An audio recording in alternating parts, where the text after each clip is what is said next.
Et justement, pour voir ce qu'en pense l'opposition officielle conservatrice, je rejoins Pierre Paulus, le lieutenant des conservateurs au Québec. Bonsoir, M. Paulus. Bonsoir, Mme Bégin. Bon, vos attentes étaient claires, vous, du côté des conservateurs. Pas de nouvelles taxes, pas d'augmentation d'impôts, pas de nouvelles dépenses, à moins que le gouvernement procède à des coupes budgétaires ailleurs. Est-ce que le gouvernement a répondu à vos attentes? Bien non, on n'est pas vraiment surpris non plus, mais on aurait aimé, par contre, on aurait aimé voir un resserrement des finances publiques, un resserrement, surtout de l'aide vraiment dirigée vers les citoyens en n'augmentant pas leurs taxes, leurs impôts. La fameuse taxe carbone qu'on demande depuis un mois de cesser l'augmentation de la taxe. Mais bon, c'est ce qu'on n'a pas, on ne voit pas ça aujourd'hui, loin de là. Donc, déception?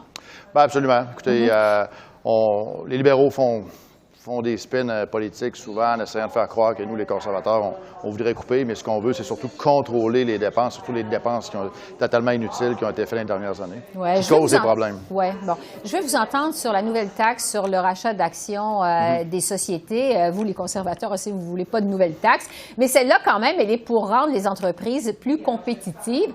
Qu'est-ce que vous en pensez? Bien, écoutez, c'est une taxe qui s'ajoute, c'est sûr, qui rajoute un fardeau de taxes pour tout le monde, même pour des rachats d'actions. Il reste que, c'est sûr, il y a là-dessus, à un moment donné, au niveau des rachats d'actions pour entreprises, c'est un volet différent que les Canadiens s'attendent à ce que des gens qui puissent bénéficier de rachats d'actions paient une certaine forme de taxe supplémentaire. On n'a pas nécessairement une objection totale sur ce point-là. Par contre, c'est plus global. Nous, c'est vraiment de façon globale. On voit 21 milliards de dépenses supplémentaires qui sont ajoutées.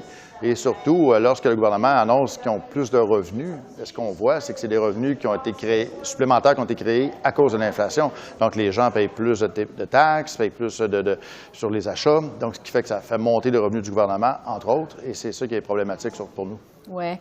Pour ce qui est des nouvelles mesures là, qui ont été annoncées aujourd'hui par le gouvernement, il y en a, bon, pour des milliards, 43,7 milliards quand on compte un peu tout. Est-ce que le gouvernement, quand même, de façon plus philosophique, je dirais, n'avait pas le choix de venir en aide aux Canadiens qui en arrachent là, à cause de l'inflation? Vous le savez, là, les Canadiens en arrachent à cause de l'inflation. Est-ce que le gouvernement n'avait pas le choix? Bien, c'est probablement la plupart des mesures annoncées aujourd'hui, c'est ce qui a été voté cet automne. Là. Il n'y a rien de nouveau là-dessus. Par contre, ce que nous, on demandait pour aider vraiment les Canadiens, c'est pour ça qu'on demande de ne pas augmenter les taxes, les impôts, la taxe carbone qui coûte cher aux entreprises qui refilent la facture aux citoyens. C'est des mesures qui sont simples. Et quand on demande aussi au gouvernement de balancer les ministères, de prendre le contrôle à chaque nouvelle dépense, de couper à quelque part, c'est juste de contrôler des dépenses qu'on a vues qui sont incompréhensibles, comme la fameuse application Arifcan qui a coûté 56 millions.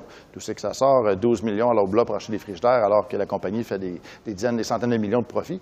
C'est des dépenses comme ça que nous, on aurait aimé voir un changement radical de la part du gouvernement et c'est ce qu'on ne voit pas aujourd'hui. Parce que aider les citoyens, on est là, mais c'est dans des mesures différentes et des mesures qui font en sorte que tout le monde en bénéficie.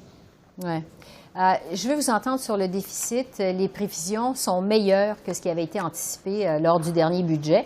On prévoit un déficit quand même assez élevé, de 36,4 milliards pour 2022-2023, même s'il y a un scénario plus pessimiste qui porte à 49 milliards le déficit pour cette même période. Et en 2027, quand même, 2028, c'est le retour au surplus. Selon ce qu'on nous a présenté aujourd'hui, des surplus de 4,5 milliards de dollars. Est-ce que c'est pas là le signe qu'au fond, on est en train de revenir au Canada à une discipline fiscale davantage disciplinée, je devrais dire, qu'avant la pandémie? C'est ce qu'on espère, mais avant la pandémie, n'oublions pas, avant que la pandémie existe, le gouvernement, en 4 ans, 4 ans et demi, avait fait 119 milliards de déficit supplémentaires qui n'étaient pas prévus.